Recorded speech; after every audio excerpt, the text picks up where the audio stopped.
पूर्ण रूप से शरीर मन बुद्धि सब कुछ समर्पित कर देना, उसको शरणागति कहते हैं। जैसे हम कहते हैं सत्यम शरणं गच्छामि, सत्य धर्मम या और सत्य धर्म शरणं।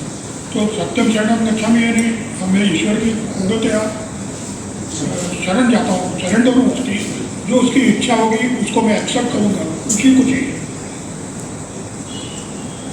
जो उसकी आज्ञा होगी यानी सत्य धर्म उसका पालन करूँगा, इसलिए सत्य धर्मम शरणं गच्छामि और सत्य धर्म संगम शरणं गच्छामि। यानी प्रत्येक मनुष्य जो कुछ भी मनुष्य यहाँ इस दुनिया में है, चाहे वो सत्य धर्म का आचरण कर रहे हो या ना कर रहे हो, वो हमारे संघ के सदस्य, क्योंकि वो भविष्य में सत्य धर्म पर आएंगे ही आएंगे। मनुष्य है इसलिए उनका मनुष्य धर्म वो आचरण करेंगे ही करेंगे। इसलिए मैं उसी सारे संघ का सदस्य हूँ जो ईश्वर में और उसके धर्म में विश्वास करते हैं या करेंगे। यह शरणागति। आज्ञा पालन, आज्ञा पालन तो ये तो कर्म का एक अंग है। साहब ने सुप्रीम कोर्ट में जो कर्म बताए हैं उसमें से एक है आज्ञा पालन। तो वो आज्ञा पालन इसलिए होता है कि साहब ने जो बताया सुप्रीम कोर्ट में उसके आधार पर बता रहा हूँ कि आज्ञा पालन की शुरुआत होती है माता पिता की आज्ञा का पालन करने से। बचपन से इसकी अगर आदत लगती है तो उस आज्ञा पालन के गुण के कारण फिर जब आप धर्म मार्ग पर आते हैं तो ईश्वर को इस बात का विश्वास होता है कि वो जो अपने प्रतिनिधि से आपको मिलवाएगा आप उसकी आज्ञा का भी पालन करेंगे। इसलिए आज्ञा पालन ये एक गुण है, कर्म का आचरण है, इसके साथ साथ एक गुण है। तो गुण ये है कि जो अपने से वरिष्ठ हैं उनकी आज्ञा का पालन करना है। सामने तो आज्ञा का पालन इसलिए कि जो उनके जो नौकरी करते थे उनके जो वरिष्ठ थे उनकी आज्ञा का पालन करते थे और इस तरह करते थे कि वो खुश हो जाते थे कि ये कोई नहीं कर सकता इस तरह से आज्ञा का पालन। तो इसलिए सामने तो अपने अंदर वो गुण पूर्णतः विकसित कर लिया था। माता पिता की आज्ञा का पालन करते थे, जो वरिष्ठ हैं उनकी आज्ञा का पालन करते थे और आज्ञा पालन ये उनका स्वभाव था। इस वजह से अपने से वरिष्ठों का जो आदेश है उसको मानना बिना किंतु परंतु के। अगर ऐसा होता तो वैसा होता तो किए बिना जो आज्ञा हुई उसका तुरंत पालन किया। ये एक उदाहरण बताता हूँ, हालांकि व्यवहारिक उदाहरण है कि पोदार साहब के जो साहब वो वरिष्ठ थे वो कलकत्ते में रहते थे जब कुट्टा मिल में साहब काम करते थे। तो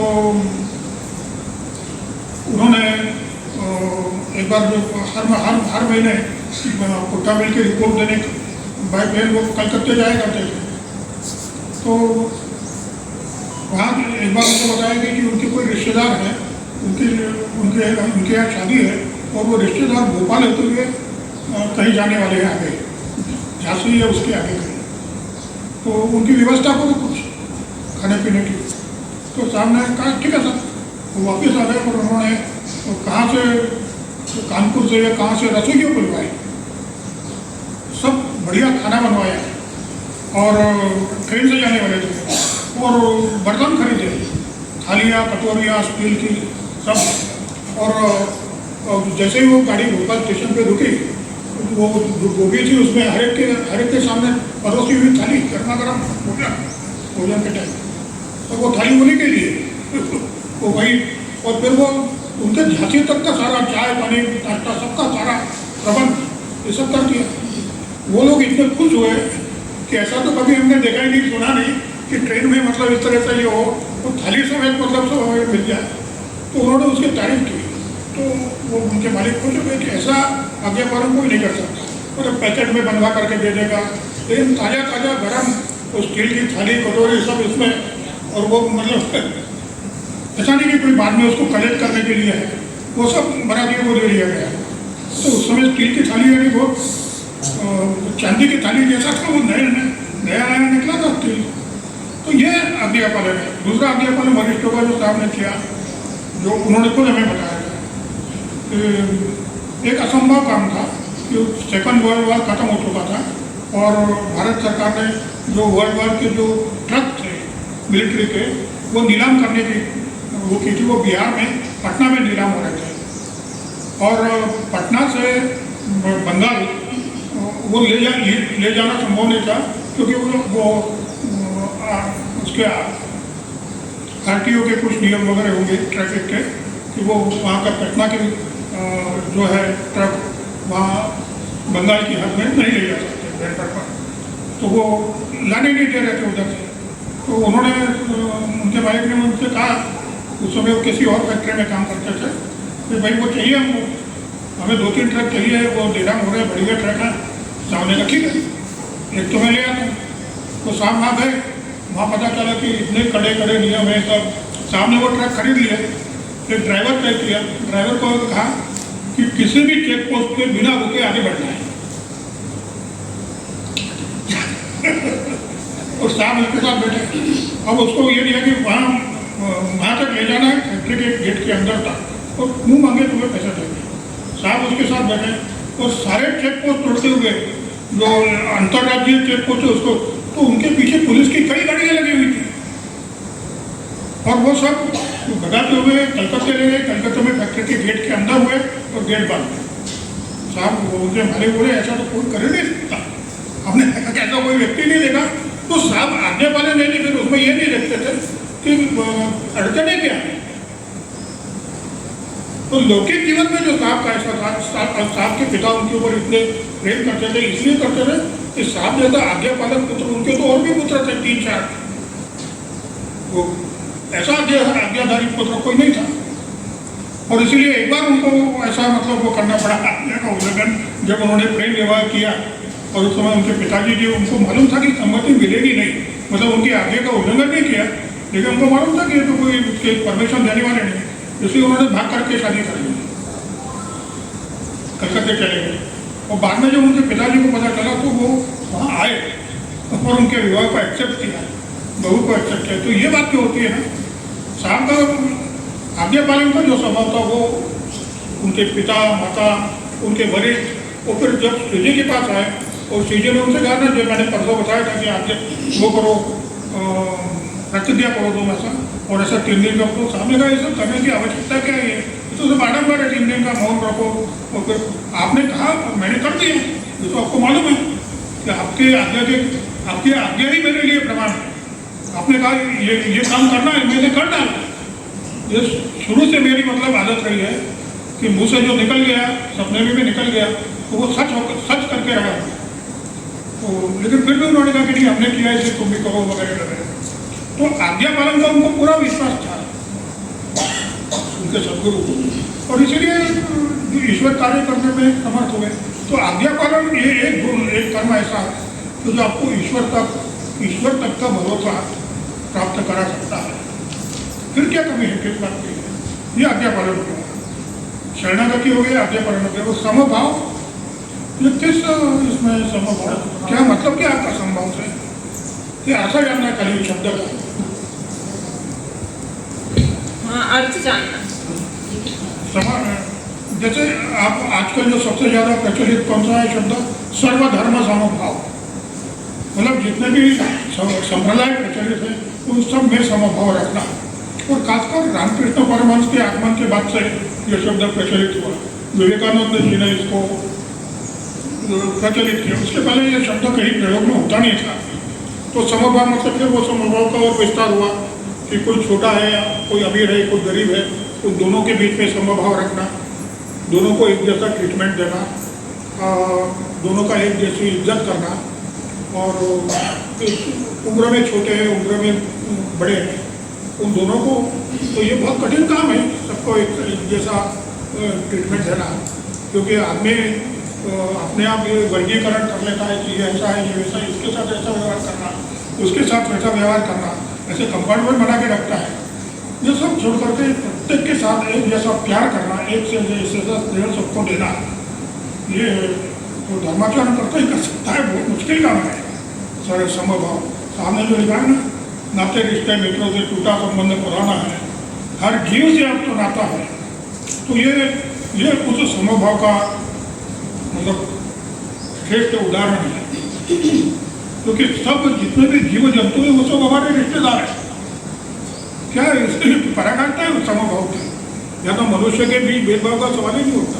समभाव पशु पक्षी वृक्ष वनस्पति ये सब हमारे लिए हमारे रिश्तेदार हैं। अगर ऐसा हो जाए तो कितनी समस्याएं, प्रदूषण और ये सब खत्म हो जाएगा जब हम नदी, पहाड़, खेत, जमीन, पेड़ पौधे, पशु पक्षी, इन सब की इज्जत उतनी ही करना शुरू कर देंगे जितने हम अपने करीबी रिश्तेदारों की करते हैं। हो गया ना? साफ सफाई सब में एकदम उत्कृष्ट मानव जीवन हो जाएगा। तो समभाव का आदर्श वो है, लेकिन समभाव हम इस तरह से शुरू कर सकते हैं कि भाई जहाँ तक बने किसी को पैसे के कारण या किसी को पढ़ा लिखा होने के कारण या किसी को स्वभाव के कारण श्रेष्ठता देना और किसी को कम श्रेष्ठता देना, ऐसा जो एक सीधा सा उदाहरण है कि जब हम प्रचार करने जाते हैं तो एक ऐसा आदमी होता है जो आपको बड़ा अच्छा लगता है कि हाँ ये हमारी बात जरूर सुनेगा, और आप सबसे पहले उसी को बताते हैं। वो किसी को देख करके अपने को लगता है अरे ये पता नहीं सुनेगा, और उसको बताते नहीं। तो यहाँ भी समभाव की आवश्यकता है कि जो आपको लगता है बिल्कुल भी नहीं सुनेगा, उसको भी उतनी आस्था से बताना जितनी आस्था से आपको लगता है कि ये सुनेगा, उसको आप बताएंगे। ये भी समभाव है सब जगह। इसलिए हम समभाव का आचरण तो प्रचार से ही शुरू कर सकते हैं। फिर अपने घर में जो है, अपने घर में बड़े हैं छोटे हैं, तो उन सबको समान तो दिया नहीं जा सकता, लेकिन समान देना मतलब अनुशासन के दृष्टि से भी कभी कभी प्रॉब्लम निर्माण कर सकता है। लेकिन फिर भी उनके साथ खाने में, पीने में, बोलने में, व्यवहार में एक इज्जत का व्यवहार, इज्जत सबको देना है, एक दूसरी इज्जत सबको देना, चाहे छोटे हो गए, ये समभाव का उदाहरण है। लेकिन एक्चुअल समभाव जो है वो धर्माचरण से आता है। बाकी तो ये खींचतान करके किया हुआ समभाव का आडंबर होता है, लेकिन समभाव अपने आप अंदर से आता है, सत्य धर्म के आचरण से, कर्म के आचरण से। तो ये समभाव, ये तीनों अलग अलग है बिल्कुल, इनका आपस में कोई संबंध नहीं। जागृति का मतलब होता है कि अपना अस्तित्व ही उसके अंदर समाहित कर देना, और वो किए बिना भी जरूरत पड़ने का प्रश्न ही नहीं है। आज्ञापालन स्वभाव बनना चाहिए। तो वो तो आपका स्वभाव है कि आपको आज्ञा मिलती है, आप उसका पालन करते हैं। तो शरणागत होना वो एक अलग विषय हो गया, और ये आपका तो स्वभाव होना ही चाहिए आज्ञापालन। जब हमने बचपन में देखा था, ये अक्कलकोट से पूना गए हम लोग, हमारे साथ श्रीकांत जी को भेजा गया था पढ़ने के लिए। गर्मी की छुट्टियां खत्म हुई थी और उनका वहाँ एडमिशन होना था पूना में। तो वो और उनकी रिश्ते की मौसी, इनको हमारी गाड़ी में श्री जी ने बैठा दिया था कि वहाँ आके साहब के यहाँ छोड़ना है। तो श्री जी को साहब ने कहा कि मैं वहाँ जाना नहीं चाहता हूँ के साहब के घर, तो मैं वहाँ उतरूँगा नहीं, आप कहते हैं मैं छोड़ दूँगा। तो श्री जी ने कहा कोई बात नहीं, छोड़ दो। अब वो उनके और उनके तो बहुत घनिष्ठ संबंध रहे थे, तो ये कैसे संभव था कि वहाँ जाने के बाद वो उतरेंगे नहीं। पर उन्होंने अपनी बात श्री जी को कह दी थी कि मैं वहाँ उतरूँगा नहीं। फिर आप कहते हैं मैं छोड़ देता हूँ। तो वहाँ पे पहुँचे हम, उनके कंपाउंड के अंदर जाके गाड़ी खड़ी हुई और सामान उनका, श्रीकांत जी का और उनकी मौसी का सामान उतार दिया गया। पाखे साहब आगे थे, उन्होंने कहा कि उतरिए, चाय लीजिए। वो 4-4.5 घंटे का प्रवास भी होता है अक्कलकोट से पूना तक का। तो सामने का नहीं, रुकने का टाइम नहीं है, हम लोग निकलेंगे, सिर्फ छोड़ने की बात हुई थी इसलिए।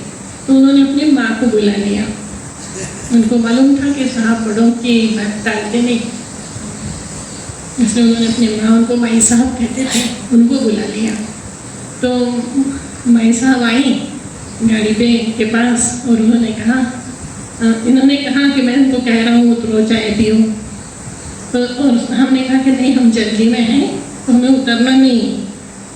तो एकदम से वो माई साहब बोली अच्छा तुम पहले गाड़ी से बाहर तो आओ। तो हमने फट से दरवाज़ा खोला और गाड़ी से बाहर खड़े हो गए, उनको नमस्कार किया और कहा कि आपकी बात मैंने मान ली, आगे आप कुछ नहीं कहेंगे। और वापस गाड़ी में बैठ के हम चले आए। तो मतलब ऐसा नहीं, वो उनको शुरू से बचपन से आदत थी कि बड़ों की बात टालना नहीं, पूरी करना। इसलिए उन्होंने पालके साहब को मालूम था ये संभव ही नहीं कि वो कहें और फिर ये नहीं करें, उनका कहना नहीं मानेंगे, माई साहब का कहना मानेंगे नहीं, ये संभव नहीं। पर वो अपने उससे व्यवहार कुशलता से जो बचना था वैसे बचते भी थे और आज्ञा पालन भी करते थे।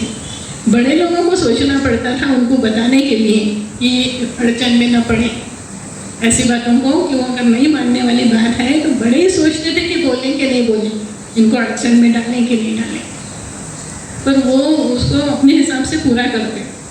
तो आज्ञा पालन स्वभाव होना चाहिए। शरणागति बिल्कुल अलग चीज़ है। शरणागति तो उसकी इच्छा में अपनी इच्छा समाहित कर देना, अपने स्वतंत्र कोई इच्छा शेष ही नहीं रही, वो शरणागति है। उसकी इच्छा वही अपनी इच्छा है, अलग से कोई इच्छा है ही नहीं, वो शरणागति का भाव हो गया। वही जो संभाव, तो संभाव ही है जो बताया आपने, सबके साथ एक जैसा होना, मतलब एक जैसा भाव रखना, एक जैसा व्यवहार करना। और वे इस पर भी मुझे याद आ रही थी कि साहब बच्चों के साथ, साहब के पास महिलाएं आती थी तो बच्चे भी आते थे ना, तो वो उनको ऐसे बिठाते थे आगे के टाइम पे, उनसे भी 5 मिनट बात जरूर करते थे। इसलिए उनको लगता था बड़ा, मतलब ऐसे होता नहीं है सामान्यतः बड़े लोग बच्चों को बहुत इग्नोर करते हैं, पर उनके साथ वो आएंगे तो वो पत्ती पात के बैठेंगे, 2 प्रश्न साहब से पूछेंगे, साहब उनसे कुछ बातें करेंगे। ये 5-10 मिनट का कार्यक्रम होने के बाद ही वो खेलने के लिए निकलेंगे। तो प्रत्येक को ऐसा लगता था कि अरे वो मेरे, मतलब हम भी हैं कुछ छोटे छोटे 4-5 साल के थे, कोई के बच्चे ज़्यादा नहीं थे, पर वो सब ऐसा महसूस करते थे कि वो जैसे उनकी माँ जाके बैठती है या पिताजी जाके बैठते हैं, वैसे ही उनका भी उतना ही महत्व है। तो ये व्यवहार वाली बातें हैं, सबको ही अपने को एक जैसा व्यवहार तो देना चाहिए, वो समभाव है और वो लाने की कोशिश करनी चाहिए। वो किसी को इग्नोर नहीं करना चाहिए, अपने को एक जैसा ही व्यवहार रखने की। ये सब अपने अपने उत्थान के लिए है ये चीज़ें, जितना हम कर पाए उतना अच्छा है, जितना भी कर पाते हैं उतना अच्छा है। एक सी नज़र से हम सबको देखें, ऊंचा नीचा नहीं करें, ये संभव। ये कौन सी चीज़ बदलना चाह रहे हैं इस पर निर्भर करता है। हमारे स्वभाव में बहुत सारी चीज़ें हैं ना, तो इसमें से क्या है, कुछ तो बदल सकता है, कुछ नहीं बदलता।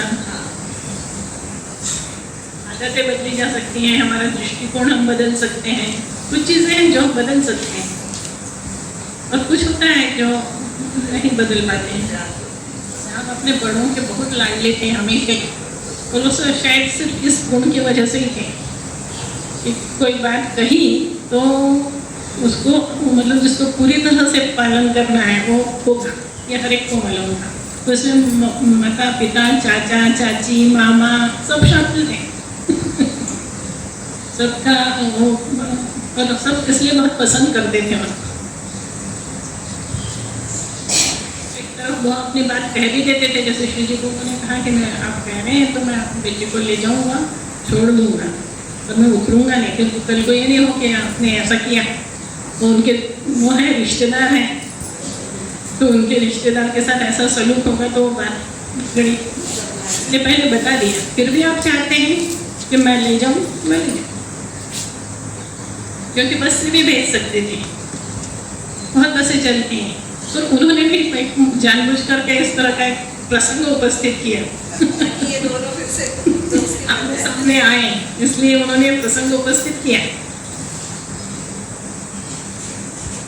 क्योंकि अभी जो संचालिका जी ने बताया अभी 2 मिनट पहले, वो प्रसंग आप याद कीजिए कि वहाँ जाना था, उनको वहाँ नहीं जाना था, उनके यहाँ के साहब के यहाँ। तो उन्होंने चीज़ें से कहा ना कि आपके आज्ञा है तो मैं पालन करूँगा, लेकिन मैं वो उतरूँगा नहीं। उसमें क्या हमें है ना, पालन भी करना है। हाँ, हम को अपने सुरक्षित रखते हुए आज्ञा पालन करना है। ये साहब ने बताया ना प्रसंग से। नहीं भाई, हमारा तो जाने का इच्छा नहीं है, लेकिन आप कहते हैं तो चले जाते हैं। ये नहीं, आप कह रहे हैं कि बच्चे को वहाँ छोड़ दो, तो बच्चे को वहाँ छोड़ देंगे, लेकिन बच्चे को वहाँ छोड़ना ये आपकी आज्ञा है ना। वहाँ उतरना, उनके घर जाकर के चाय पीना, नाश्ता करना और या खाना, तो आपकी आगे है नहीं। इसलिए मैं बच्चों को वहाँ छोड़ दूंगा, लेकिन नीचे नहीं उतरूंगा कार से। तो ये क्या है? ये हमको समर्पित कर देना है क्या? नहीं है। इसलिए अपने सिद्धांत, अपने जो विचार है उनको उसके ऊपर दृढ़ रहते हुए आज्ञा पालन करने के लिए तत्पर रहना।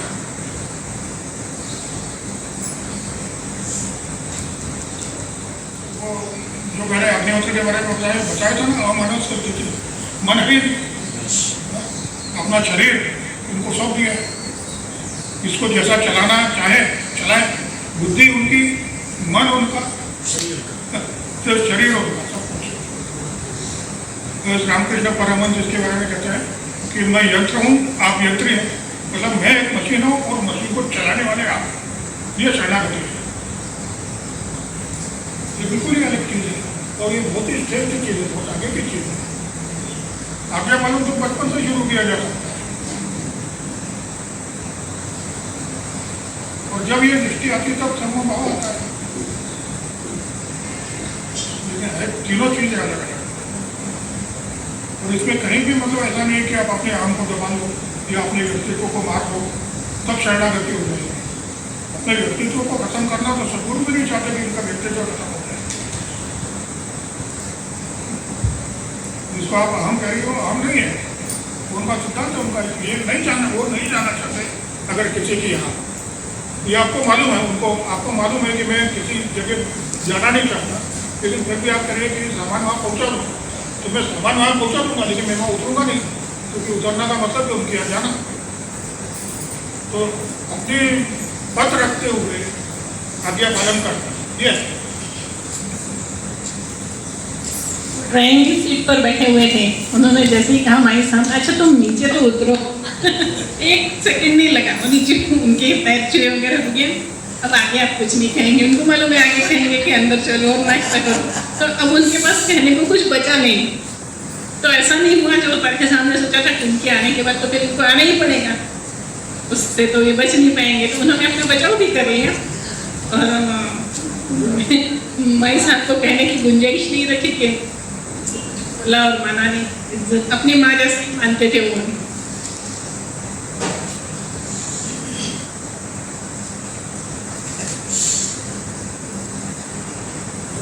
भाई साहब ने जब कहा कि उतरो तो नीचे, तो वो उतर गए, उनके चरण स्पर्श किए, तो फिर उनसे कहा कि अब आप मुझे अंदर आने के लिए मत कहना, क्योंकि मैं आपकी आज्ञा का पालन नहीं कर पाऊंगा, और आप जानते आप कहेंगे तो मुझे आना पड़ेगा, तो ऐसा मत कहना, ये प्रार्थना है। तो भाई साहब ने नहीं कहा, क्योंकि उनको मालूम था कि ऐसा करने से इनका मतलब मैंने देखा है कि कोई भी बड़े लोग उनके साथ कभी भी जबरदस्ती नहीं, उनको मालूम है ना कि ये उनकी इच्छा के विरुद्ध का भी काम होगा तो कर देंगे, तो उनको हमेशा सोचना पड़ता था बड़ों को कि क्या बोला जाए क्योंकि सामने वाला अड़चन में पड़ेगा ये मालूम था, तो सोच करके बोलना पड़ता था। मतलब उनको कुछ कहना है तो सहजता से नहीं कहते थे, उनको देखना पड़ता था कि कहना उचित होगा कि नहीं होगा, क्योंकि करना निश्चित है, तो फिर उसको अड़चन में डाला जाए कि नहीं डाला जाए। मजबूरी में किया हुआ आज्ञा पालन कितना महत्वपूर्ण है? वो तो देखिए नौकरी की बात अलग हो जाती है, वहाँ तो आप अपने कुछ नियमों के साथ बंधे हुए होते हैं, और उस नियमों के साथ बंधे होने से ही आपकी नौकरी चल सकती है।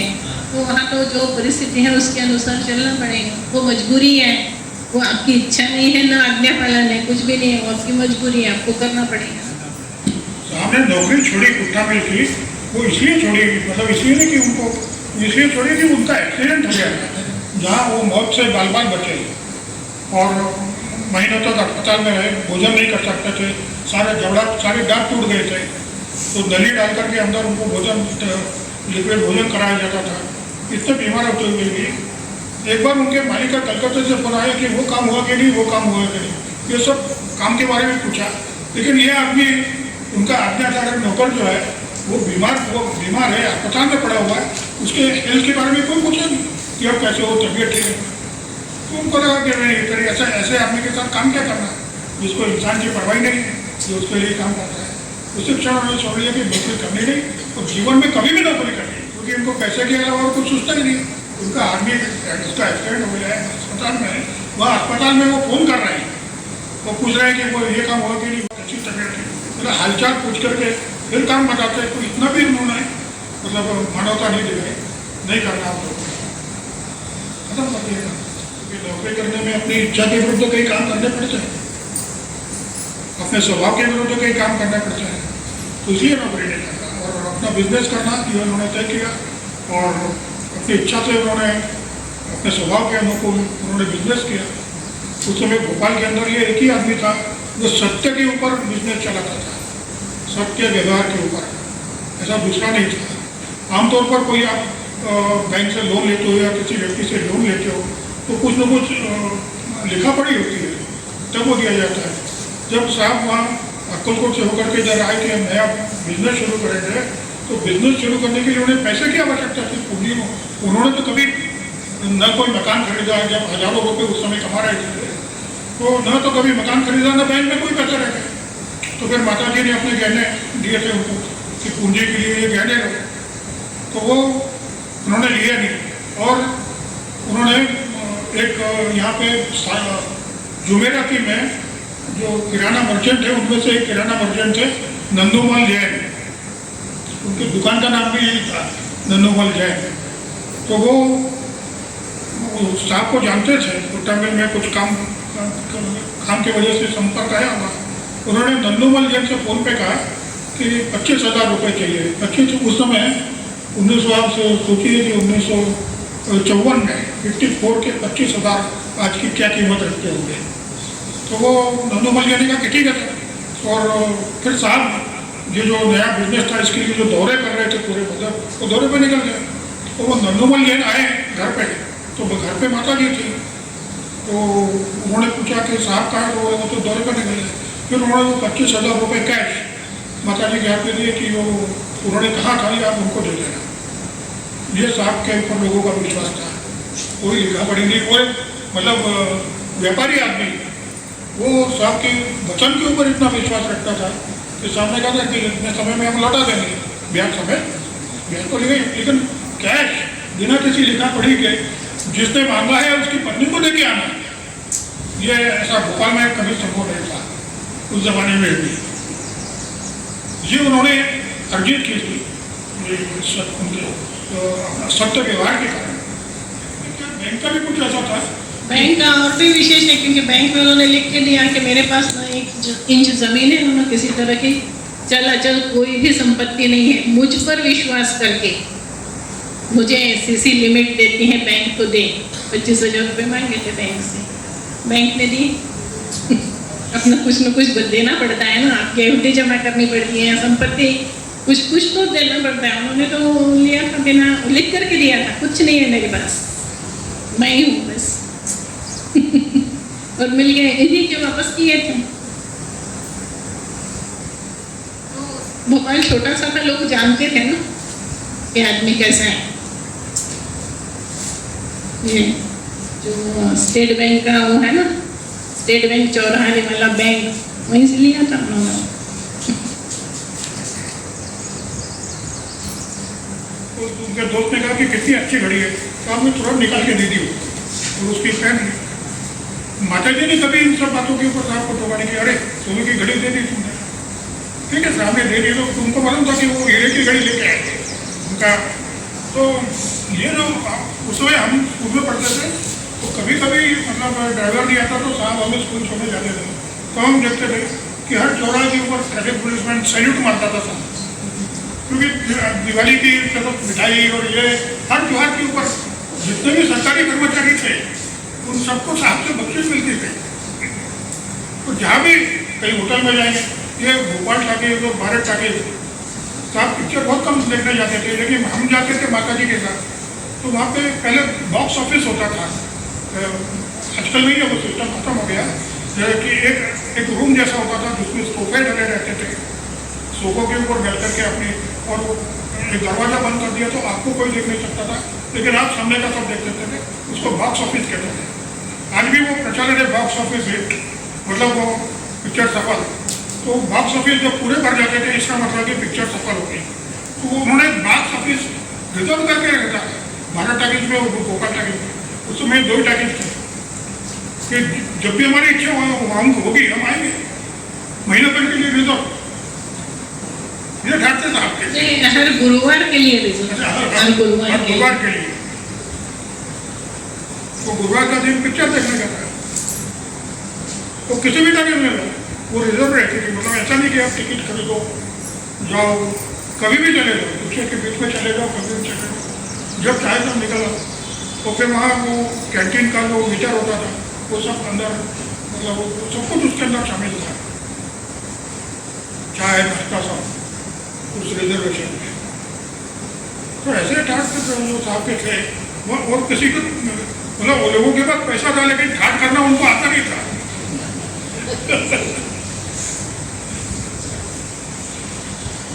लेटेस्ट फैशन जो होती थी पेरिस की, क्योंकि उस समय पेरिस फैशन जगत का जगमग था, तो लेटेस्ट फैशन के सूट रहते थे साहब के, सब कुछ साहब को देख करके पता चलता था कि कौन सी फैशन चल रही दुनिया में आजकल।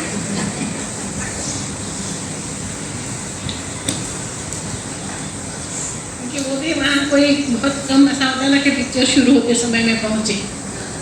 गुरुवार उनका उपवास रहता था, घर आने के बाद नहा कर खाना खा करके फिर जाना।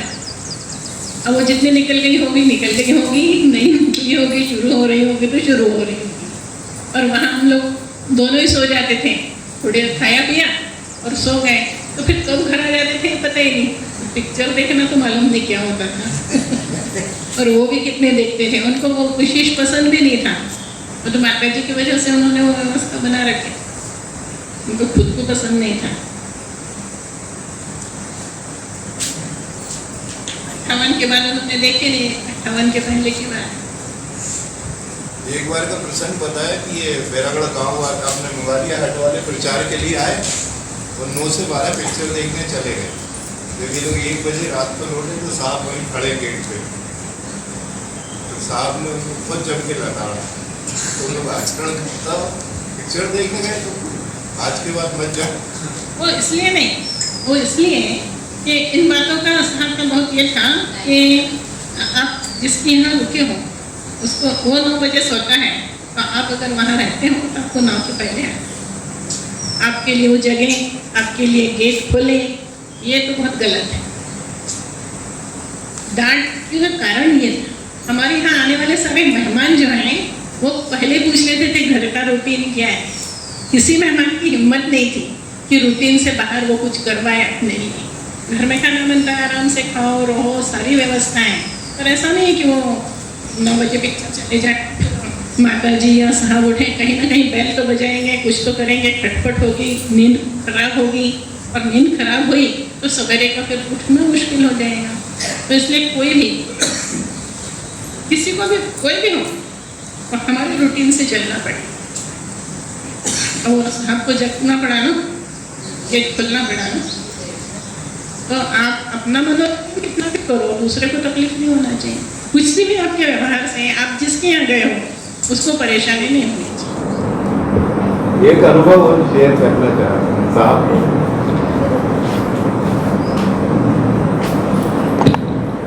साहब क्या प्रचार के लिए जब आते थे तो एक बार का प्रसंग है कि साहब साइकिल से बैरागढ़ गांव जा रहे थे, तो रास्ते में साइकिल स्लिप हो गई। तो साहब इतने नाजुक थे कि साहब को बहुत सारी चोटें आ गई थी उसमें।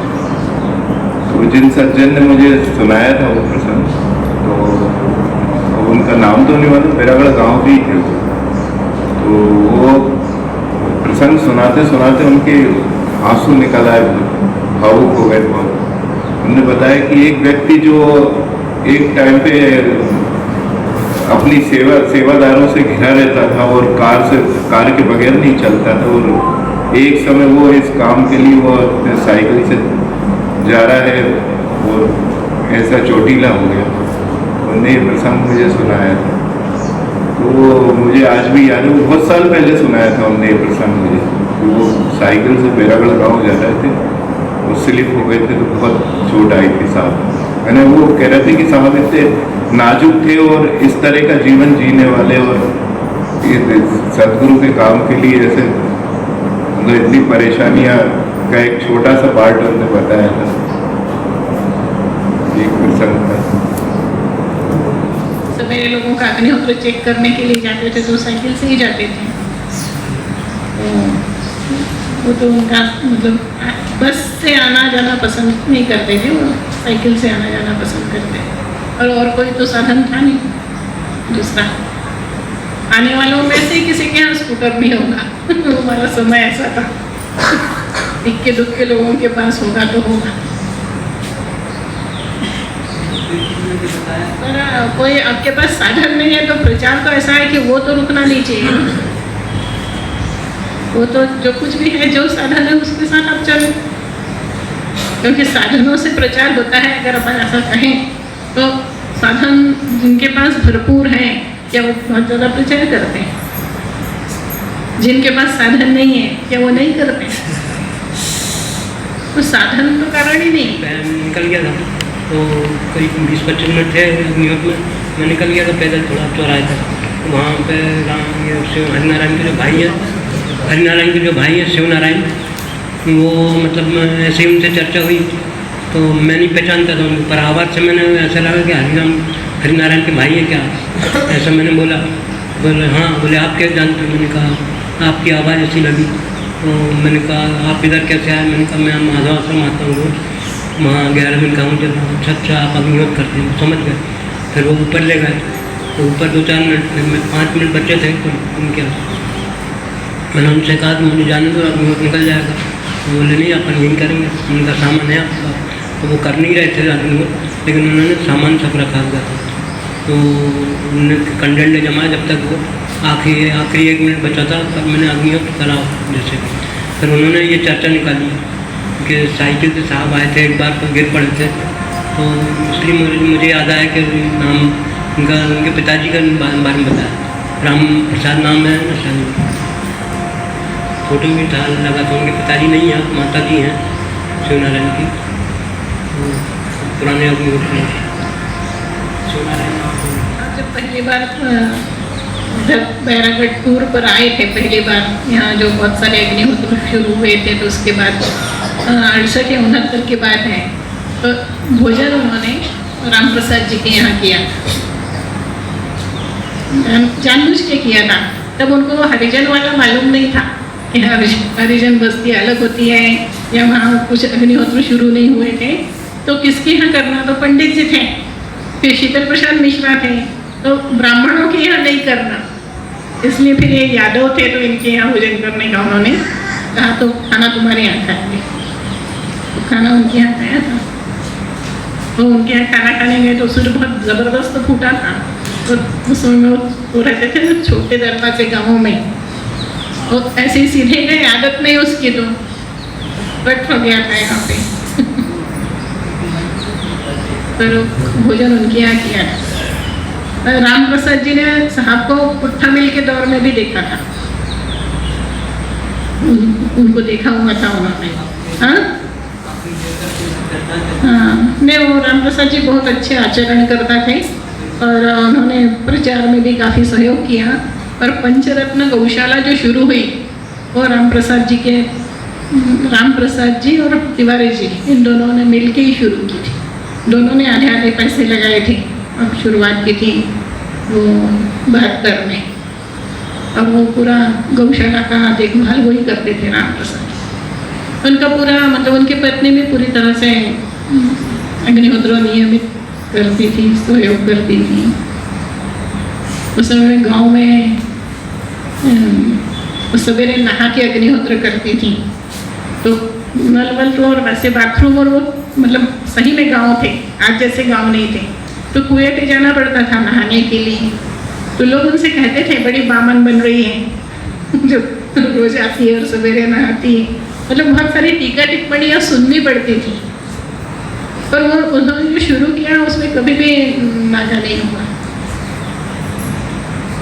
नियमित ढंग से करने वाला अभी अपने पास। अब उसके बाद हरि नारायण शिव नारायण को तो अनियमित होता है। इनकी 1-2 बहनें भी नियमित करती हैं। सुशीला आती है ना, वो राम प्रसाद जी की बहू ही तो हैं। अब सुशीला के परिवार में भी लड़कियां, तीनों लड़कियां अपने अपने घरों में अग्निहोत्र करती हैं। मतलब ऐसा कह सकते हैं कि राम प्रसाद का पूरा परिवार अग्निहोत्र करते हैं।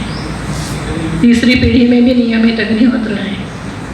उसमें शिवनारायण कम पड़ता है। एक टाइम का होता बाई जो उनकी माँ है उनसे अब होता नहीं है, उम्र ज़्यादा हो गई है, अस्वस्थ रहती हैं, जिनका मैं कह रही थी ना कि सवेरे 68 की बात है कि नियमित नहा करके अग्निहोत्र करती थी। उन्होंने हर परिस्थिति में अग्निहोत्र किया है। और मतलब गांव की महिला इतनी मजबूत होना ये अपने आप में बहुत बड़ी बात है। जैसे शिवनारायण की माँ रही, वो साहब को 100% मानना जिसको कहते हैं। और उन्होंने उस समय में वो क्या कौन कौन सी तिथियाँ होती हैं उसमें बकरा चढ़ाते हैं, फलानी पूजा होती है, कुटुंब की पूजा, उसने कुछ नहीं किया तब से कभी भी। कितने सारे लोग ये कहते रहे कि तुम ये नहीं करोगे तुम्हारा ऐसा खानदान में ऐसा हो जाएगा, जो होना होगा होगा। हमारे साहब ने बनाया। इसके आगे उसको कोई किताब एक पढ़ी नहीं, एक लाइन पढ़ी नहीं, कुछ भी नहीं। अच्छा, बहुत ज़्यादा आना जाना भी नहीं होता था। जब उज्जैन रहते थे साहब और यहाँ आते थे तो मिलने ज़रूर आती थी। यहाँ विजयनगर में भी जब रहते थे तो महीने में एक आध बार मिलने आती थी। और ऐसी बहुत बातचीत या कभी कुछ हुआ हो ऐसा नहीं है। पर वो जो भी राम प्रसाद जी ने बताया हो कि साहब ऐसा कहते हैं, साहब ऐसा कहते हैं, वो किसी के भी माध्यम से उनके पास अगर पहुँची है साहब के बाद तो उन्होंने उसको फॉलो किया। और किसी की परवाह नहीं की। रिश्तेदारों ने संबंध तोड़ दिए और जेठ जिठानी कोई वास्ता नहीं रखते थे पड़ोस में रहकर, उसने किसी की परवाह नहीं की। मतलब गांव में रहते हुए बिल्कुल अंगूठा टेक, एक अक्षर परिचय नहीं और कुछ सत्संग मिला हो ऐसा नहीं, पर पहले दिन से उसने 100% फॉलो किया। खुमनी बाई नाम है उनका। और यहाँ अपने यज्ञ शुरू करने के बाद इन लोगों की बहुत मदद मिलती रही है हमेशा। हर अमावस्या पूर्णिमा का 11 दिन का यज्ञ उनका एक टाइम सुशीला ने ले रखा है। पहले उनका था 2 घंटे की ज़रूरत हो, 4 घंटे की ज़रूरत हो, 6 घंटे की ज़रूरत हो, वो हासिल। शुरुआत में लोग कम पढ़ते थे, वो पूरा समय दे। तो वही है ना कि कोई पढ़ाई लिखाई या उस सब की ज़रूरत नहीं पड़ती है। आदमी तो जुड़ता इधर से ही है ना। राम प्रसाद को कैंसर हो गया था, कैंसर से उसकी मृत्यु हुई। उस समय में भी लोगों ने बहुत दबाव बनाया कि तुमने पूजा पाठ नहीं किया, तुमने बकरा नहीं चढ़ाया, तुमने ऐसा नहीं किया। इस वजह से उसने किसी की नहीं सुनी कभी। तो जो होना होता है हम उनका एक हमारे साहब ने मना किया, हमारे साहब ऐसा है, इसके आगे कुछ है ही नहीं, तर्क नहीं है कुछ भी, इसलिए हम नहीं माने।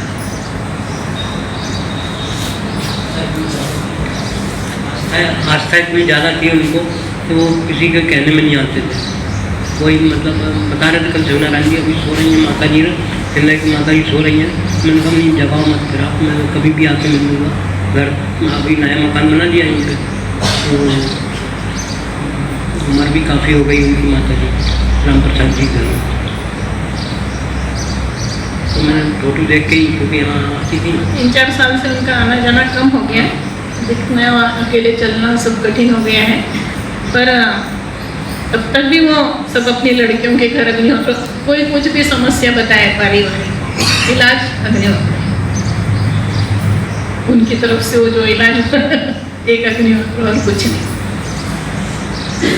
आज भी उनके परिवार में विषय यही होता है ये सुशीला भाभी के नाम कि कोई भी नहीं करनी ठीक से, बच्चों को लेके नहीं करते हो। उसकी भी तीनों बेटियां करती हैं। होशंगाबाद में जो है वो कहाँ है पता नहीं, मंडला में है वो मंडला। और ये है कि उनके बाकी खानदान में, उनके अन्य परिवार में, या जैसे शिवनारायण भाई ही है, यहाँ पे सुशीला ने बहुत अच्छे से पकड़ा उसको, अपनी सास का दिया हुआ। और इनका परिवार सबसे अलग है, ये अच्छे से पढ़ा लिखा है, अच्छे से सेटल है। मतलब वो जो लोग कहते थे ना कि ये नहीं करोगे सब तो तुम्हारा बुरा होगा, उसका उदाहरण है कि उन सब से बेहतर स्थिति में, पढ़ा लिखा और व्यवस्थित परिवार उनका ही है। और वो जो इंटरकास्ट मैरिज करी थी दूसरे नंबर वाली ने, उसमें भी बड़ा विवाद किया था। इन लोगों ने किया था, शिवनारायण वगैरह ने, उनने चिंता ही नहीं करी उसकी। नहीं, वो आदत पड़ गई थी ना लोगों की चिंता न करने की। तो ये तो ठीक है अभी का, पर वो उस समय में 68 वाली जो बात है वो बहुत महत्वपूर्ण है, क्योंकि एक आदमी कोई विरोध करे ऐसा नहीं है। अगर 100 लोग संबंधित हैं तो 100 के 100 लोग विरोध करेंगे, तो भी उस भाई ने कभी परवाह ही नहीं की। उनको सबसे बड़ा वो गर्व लगता था, सामने हमारे यहाँ खाना खाया। सबको छोड़ के, पंडित जी को छोड़ के हमारे यहाँ भी खाना खाया। पंडित जी के यहाँ तो शायद उन्होंने कभी कुछ लिया ही नहीं, कभी चाय पी होगी बस। वो खाना खाया, उसके बाद वो हरिजन की चाय हुई तो वो सब सिलसिला खत्म ही हो गया गाँव का। माता जी के पास हम आते थे तो वास्तव में मैं आश्रम पे जब भी आती थी तो मेरे को भी यही अनुभव होता था कि मैं मायके गई हूँ। मैं वास्तव में 25-30 साल तक मायके गई थी, तो मेरे को तो हमेशा यही लगता था कि मुझे जब कुछ परेशानी लग रही है या मतलब मन अच्छा भी लग रहा है तो मैं आश्रम आ जाती थी, तो मेरे को इतना पावर मिल जाता था कि मेरे को सारे मतलब मेरी जो तकलीफ या मन के अंदर जो उठती रहती थी वो सब खत्म हो जाती थी। और माता जी तो बच्चों को, बच्चे भी याद करते हैं, उन्होंने जो खिचड़ी बना के नवीन को इन्होंने नाटक किए थे उसको खिलाया, वो नवीन आज भी याद करता है उस खिचड़ी को कि हमें माता जी ने कितने प्यार से खिलाया था। और मतलब कि पहले ध्यान दिया कि बच्चों को काम का मतलब वो जो अभिनय करना था उससे पहले उनको कैसे खिला पिला के वो सब रखा कि पहले से ही प्यार से मतलब अब प्यार तो बच्चे भी आज बयान करते हैं। और मुझे तो बहुत मतलब अनुभव तो इतने हैं कि मैं बोल नहीं पाती। हमेशा मेरे को बहुत अच्छा लगा आश्रम, तो मेरा मायका ही है मेरे लिए, क्योंकि जो मायके में प्यार नहीं मिला वो उससे चौगुना मेरे को यहाँ मिला और शांति मिली।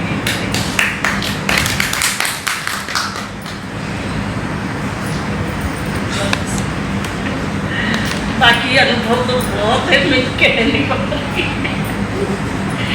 केदारनाथ का भी है जो कि हम लोग गए थे और वहाँ हमको सहा भी बचा के लाए थे। ये हम भूल नहीं सकते। हमारे आगे आगे मतलब हम आगे और पीछे पीछे हमारे प्रलय चला आ रहा था, बहुत लंबी लाइन लगी थी और जो सेट खड़े होने के लिए था वो भी ख़त्म हो गया था। उसके बाद भी लाइन लगी हुई थी और पानी गिरने शुरू हो गया। और सुकृत 11 महीने का था, नीलू भी थी साथ में, मनीष भी था, हम सब चारों जने थे। तो उसको सुकृत को बुखार आ गया, तो सुकृत ने तो बुखार आ गया तो मैंने कहा कि पानी में अगर खड़ी हुई लेके तो बुखार और बढ़ जाना है। तो मैंने कहा कि तुम तो इतनी लंबी लाइन में कहाँ खड़ी होने जा रही हो। उसको बुला लिया, बहुत दूर चली गई थी, नीलू को भी बुला लिया, बच्चों को भी सबको बुला लिया। मैंने कहा यहीं खड़े हो जाओ जहाँ मंदिर के सामने का प्रांगण है। तो उसमें खड़े हो गए और मैंने कहा कि यहीं से माथा टेक के चली जाऊँगी मैं, कोई बात नहीं, लेकिन बच्चे को अगर कुछ हो गया तो हम कुछ नहीं कर पाएंगे यहाँ पर प्रदेश में। तो मैंने कहा दर्शन देना होगा तो भगवान किसी भी हालत में बुला लेंगे, अंदर नहीं जाना तो नहीं गए तो कोई बात नहीं। मैंने सबको बुला लिया, 2-4 लोग जो उनके मायके के थे नीलू के, कोई 2-3 लोग रुके थे तो लाइन में लगे थे, बाकी हम सब आ गए थे। तो मनीष ने कहा मम्मी अब ऐसा करता हूँ कि मैं देखता हूँ कि कोई रास्ता होगा पीछे या कोई VIP रास्ता होगा तो उसमें देखते होगा। तो वहाँ गया तो वो गेट पूरा खुला और भी नहीं उस गेट पे। तो हम लोगों को फौरन, और ज़्यादा दूर भी नहीं था, हम जैसे ही प्रांगण में खड़े थे पीछे से जाना था, और हम सब जैसे ही गए और आखिर में गुप्ता जी गए और वो जो वहाँ बैठा रहता था वो आ गए तेरे पूरा मंतर हो गए सब। मतलब भगवान को, अगर ईश्वर को, साहब को कोई हम गए हैं, वो रास्ता भी हमारे साथ में है, तो हम कोई भी कार्य करें, पर हमारा कार्य अपने आप सफल होता है, हम नहीं कर सकते। मुझे तो खूब अच्छे से याद है वो प्रसंग, अपने हरे रंग की चौखानी की साड़ी पहनी हुई थी, यहाँ तक याद है। अब तो विजयनगर में मैं बैठा था साहब के पास, इतना गुप्ता जी है आपको लेकर गए, तो लंबा घूंघट निकाला हुआ था हमने। शादी की बात ऐसे बैठे थे, इसलिए सामने का अंदर ले जाओ, फिर हमको अंदर लाकर बिठाया था उधर वाले कमरे में। उसके बाद वाले कमरा था जहाँ अग्निहोत्र होता था, तो कमरा ऐसा कोई आए तो बिठाने के लिए उपयोग आता था उसमें। अब दोनों बैठे थे, खूब अच्छे से याद है मुझे बहुत सारे लोगों की फर्स्ट एंट्री याद और बहुत का विस्मरण भी है। सभी का था अग्निहोत्र बाहर उस समय। आपके पास आना है तो पूछेंगे अग्निहोत्र कैसे चल रहा है, इसलिए अग्निहोत्र कर रहे हैं। अग्निहोत्र नंबर 2 पे था, साहब के पास आकर बैठना है, साहब से किसी भी तरह का संबंध बना रहे हैं, साहब अपने से कुछ बात करें, उसके लिए अग्निहोत्र नहीं बैठता था। अग्निहोत्र ने प्रचार भी लोग इसलिए करते थे कि इससे साहब को प्रसन्नता होती है, खुश हो जाएंगे वो। कोई उनको आस्था की प्रचार में आता नहीं है, लेकिन प्रचार करने से साहब खुश होते हैं, बस पे प्रचार करना है।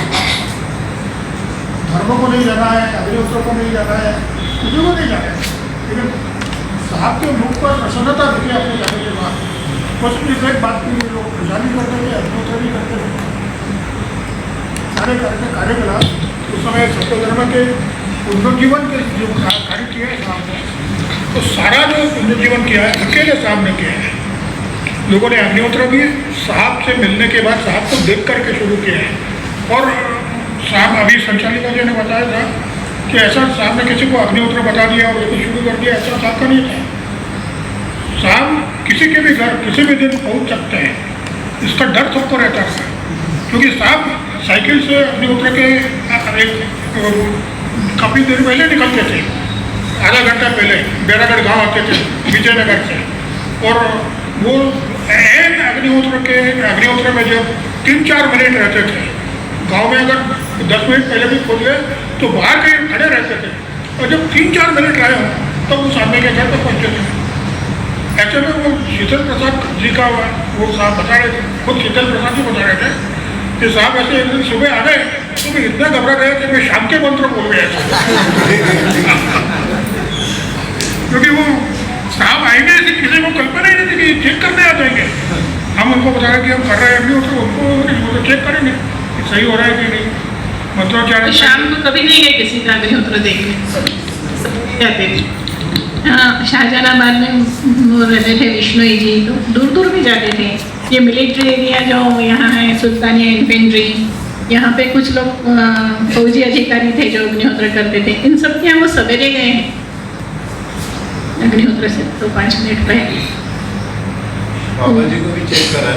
था कि जो प्रचार कर रहे हैं उनका तो सही होना चाहिए ना, वो तो नहीं, बिल्कुल शुरुआत थी, अगर उनका ही सही नहीं होगा तो प्रचार गलत करेंगे ना वो। तो उनका तो सही होना चाहिए, इसलिए एक बार देखना है। तो सवेरे हफ्ते में 1-2 दिन सवेरे का अग्निहोत्र बाहर करने जाते थे। और वो सही में इतने पहले नहीं जाते थे कि अगर टाइम मिल गया तैयारी कर लो, जैसे अभी बता रहे हैं कि वो करता नहीं था और उसने कर लिया, यहाँ पे बैठो कर ले। ऐसा अवसर किसी को नहीं मिलता था, जो जहाँ है उस स्थिति में वो मतलब कर नहीं पाएगा फिर। सुबह अग्निहोत्र के टाइम पे पापा अंगड़ाई ले रहे थे साहब ने नॉक किया तो पापा हड़बड़ा के उठे और फिर आपने उसमें पढ़ा होगा कि साइकिल टूर किया था इन सब लोगों ने। साइकिल से 250 गाँव जो यहाँ के तहसील के अंदर 250 गाँव थे, वहाँ पे हीरालाल शर्मा जी, शिवनारायण कश्यप जी, रमेश जी और राम प्रसाद जी, चौहान साहब, ऋषभ जी नहीं थे उसमें, हमीर सिंह चौहान थे। हमीर सिंह चौहान और राम प्रसाद जी। राम प्रसाद भी नहीं थे, हीरालाल जी थे। रघुनाथ, वो रघुनाथ चड्डा थे। हाँ, रघुनाथ चड्डा, दाढ़ी वाली बूढ़ी। वो प्रभुलाल, ये तय हुआ था कि सब लोग इतने बजे 8 बजे साहब के पास पहुंचेंगे। तो वो उन लोगों को साहब इतने खुश थे कि ये पहला प्रचार दौरा था साइकिल से या किसी भी वाहन से या किसी 250 गांवों को कवर करने का ये पहला कार्यक्रम था प्रचार के इतिहास में। वो साहब बड़े खुश थे। तो उस दिन साहब ने अपने हाथ से हलवा बनाया था इन सबको खिलाने के लिए, जो आने वाले लोग हैं। तो सब बिल्कुल टाइम से आ गए, हलवा खा के चले गए। एक आदमी रह गए पीछे,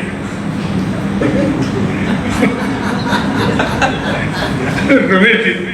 अब वो रमेश जी, इससे पहले जो 4 लोग आए थे वो अंदर बैठे, उन्होंने साहब ने उनको खाना खिलाया, वो नाश्ता कराया, चाय वगैरह पी। उसके बाद वो साहब से विदा लेकर के निकल गए। 9 बजे का टाइम था ना हाँ, निकलने का। 9 बजे तो सामने कहा कि अब किसी का इंतजार करने की जरूरत नहीं, भले रमेश जी नहीं आया हो, आप लोग जाओ। तो वो सब निकल गए। उसके बाद रमेश जी आए तो साहब ने उनको गेट के अंदर नहीं आने दिया, घर के अंदर नहीं, गेट के अंदर कि वहीं के वहीं निकलो, मतलब लेट हो गए। तो सामने की पाबंदी का इतना। फिर बाद में रमेश जी कहने लगे कि हमें तो वो पंडित जी ने उलझा दिया। वो साथ में वही खाना बनाने का भी रहता था, तो दाल चावल की पोटलियाँ बनने के लिए उन्होंने हमें लगा दिया और खुद निकल गए सब लोग साइकिल से। तो हमने सबकी वो पोटलियाँ बांधी, तो इसमें हमको देर हो गई। लेकिन अब साहब के सामने तो कोई बहाना चलना ही नहीं था कि इसने किया है। वो आप लेट आए, आप चले जाओ, हलवा नहीं मिलेगा। गेट के अंदर ही नहीं आए ना, उतना टाइम क्या को खराब करना। अब आप निकलो, वो लोग आगे निकल गए हैं, तो ज्वाइन करो। आज भी पापा जी चर्चा करते हैं उससे, आज भी कभी कभी चर्चा करते हैं पापा की। वो पंडित जी ने हमको उलझा दिया था और डांट खाना पड़ी थी हमको साहब की।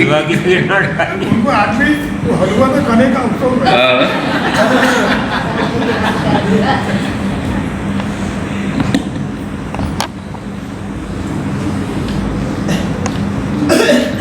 साहब जितना अच्छा खाना बनाते थे, वो स्वाद ही कुछ अलग था।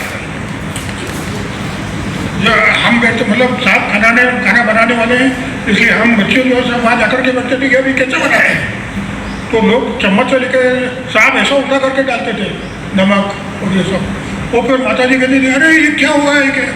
चुपचाप बैठे रहो, खाने के बाद बताना। उन्होंने एक चम्मच डाली तो माता जी कहें कि ज़्यादा हो जाएगी, तो वो दूसरा चम्मच डाल देते थे डबल। और कहते थे स्वाद बताना। मिर्ची डाली, उन्होंने कहा अगर मिर्ची ज़्यादा हो जाएगी तो 1 चम्मच और 2 चम्मच और तीखा हो तो बताना। कर देते थे उसको। साहब के हाथ की रोटियाँ, वो बेल करके रोटियाँ नहीं बनाते थे, वो हाथ से थाप के हाथ से उसमें रोटियाँ बनाते, मोटी मोटी रोटियाँ बनती थी। और कितनी रोटियाँ खा जाओ, हम मुश्किल से 1 या 2 रोटी पतली पतली जो बनती है, 1 या 2 रोटियाँ खाने वाले हम छोटे बच्चे 6-6 रोटियाँ खा जाते थे साहब के हाथ की मोटी रोटी। इतना स्वादिष्ट होता था। और अगर कुछ भी नहीं हो, कोई भी सालन वगैरह न हो, खाली रोटी के ऊपर ही नमक लगा कर खा लिया तो भी मतलब आप चाहे जितनी रोटियाँ खा सकते थे, ऐसी रोटी बनती थी। आटा साहब खुद गूंथते थे, क्योंकि साहब कहते थे कि सब्जी बनानी है तो काटने से लेकर के उसमें आना चाहिए। तो जो जैसे सब्जी आप कैसे काटते हैं इसके ऊपर डिपेंड करता है कि स्वाद सब्जी का कैसा होता है। तो इसलिए और फिर साहब ऐसा नहीं कि दाल चढ़ा दी तो अब चले गए, चावल तो साहब कभी बनाते ही नहीं थे। तो दाल चढ़ा दी तो अब कहीं चले गए, वहीं बैठे रहो, वहाँ से हिलना नहीं। अटेंड, ये सब खाना बना रहे, ये अटेंडेंस चाहते हैं। ऐसा नहीं कि आपने इधर लगा दिया फिर दूसरे काम कर लिए, उसमें खाना खराब हो जाता है। इसलिए साहब भाई ऐसा कि वहीं खड़े हो, जब तक खाना पूरा नहीं हो जाता वहीं खड़े हो। ये सामने सिखाया है और मुझे सिखाया साहब ने कि खाना मतलब देख लो कैसे बनाते हैं, क्योंकि लड़कियों की तरह लड़कों को भी सबको खाना बनाने की आदत होनी चाहिए, ताकि दुनिया में कहीं भी जाए होटल का खाना नहीं पड़े, अपने हाथ से बना करके खाने का आना चाहिए। और परसों संचालिका जी ने बताया कि जब ये पाँचों दौरे किए प्रचार के इन सर्च ऑफ हैप्पीनेस के, तो साथ में उनकी एक पेटी रहती थी जिसमें दाल, चावल और बेसन, ये 3 आइटम रहते थे, नमक मिर्च की चलिए खुद बना करके रखाते थे। तो इतना आना चाहिए कि आप अपना लड़कों को इतना आना चाहिए कि अपना पेट भर सकें बस। इस बात के साथ बिल्कुल खिलाफ था कि खाना बनाना लड़कियों का काम है।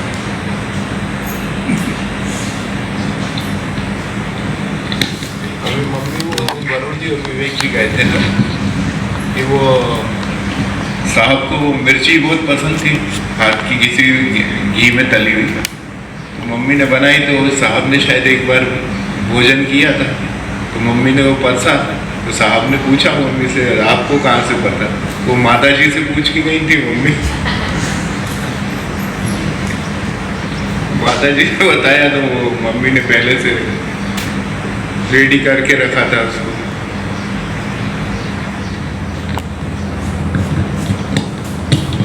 और एक समभाव की बात चल रही थी ना, अब साहब कि मतलब जो किस कैलिबर के आदमी थे, ये तो सारी दुनिया जानती थी कि जहाँ साहब पैर कटेंगे वहाँ पैसा निकलेगा, ये साहब के अंदर ये था।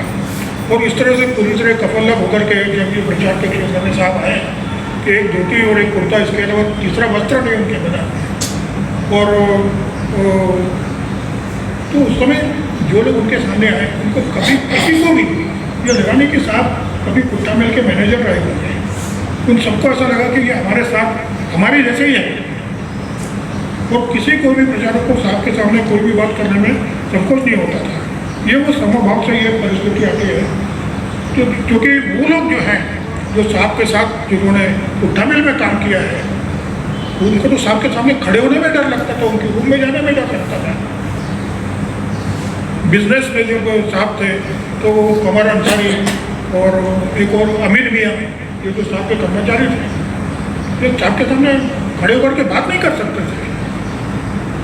साहब के जो दोस्त थे वो जैसे वो मोहम्मद रजा साहब थे, वो साहब के दोस्त थे, तो वो आकर के साहब से बात करते थे तो कोई एक अदना सा कर्मचारी अपने मालिक से बात कर रहा हो, इतने अदब क्या होता है उर्दू में जिसको अदब कहते हैं, वो अदब वो रजा साहब में देखने को मिलता था। वो कौन थे? वो साहब के दोस्त थे।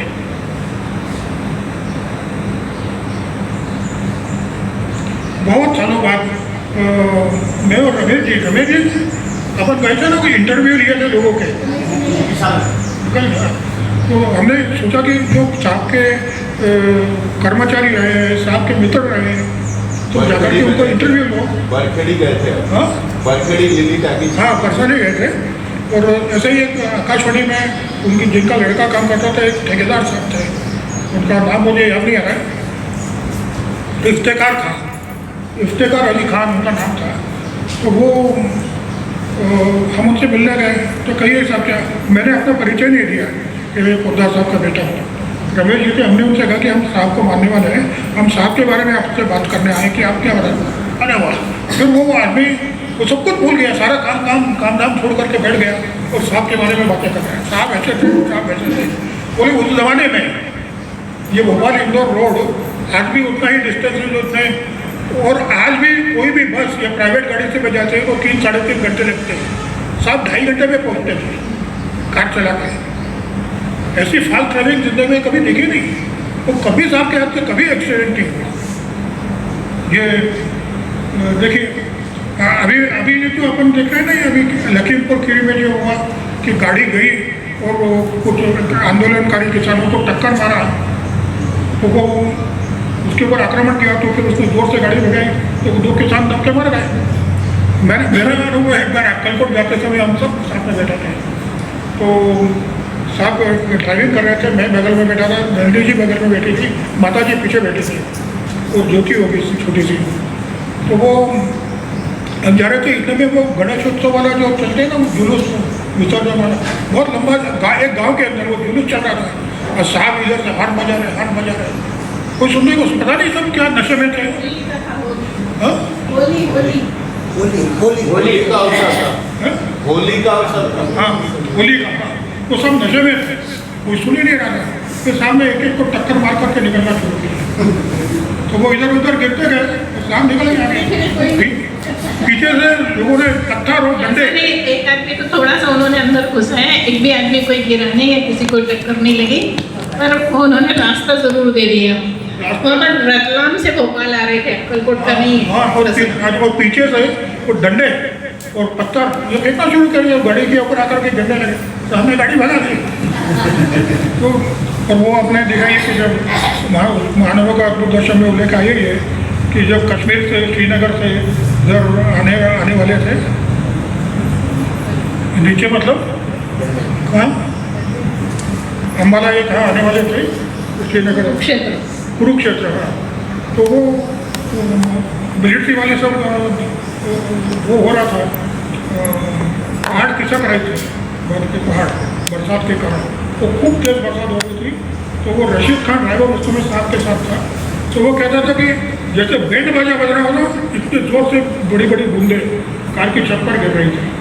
और साहब ने कहा कि हमें तो उन मिलिट्री वालों ने कहा कि अभी आप जा नहीं सकते, लैंडस्लाइड हो रहा है और खतरा है, इसलिए बंद किया हुआ है तो रास्ता। तो सामने कहा नहीं, हमें तो इतने बजे वहाँ पहुँचना है कुरुक्षेत्र, हम तो जाएंगे। तो फिर उन्होंने कहा ऐसा है कि उनके ऑफिसर आए, तो उन्होंने कहा आप अपनी जिम्मेदारी पे जा सकते हैं, हमारी जिम्मेदारी नहीं होती। सामने कहा ठीक है, हम अपनी जिम्मेदारी पर। साहब ने डाल दी गाड़ी उस लैंडस्लाइड वाली इसमें। उस समय वो बता रहा था रशीद के, ऐसे आवाज़ आई थी जैसे हम बैंड बाजा डीजे पर बजता है ना, डीजे में बैंड जो बजता है, बोले इतनी ज़बरदस्त बारिश हो रही थी और हम पीछे बैठे हुए अल्लाह अल्लाह अल्लाह कर रहे थे।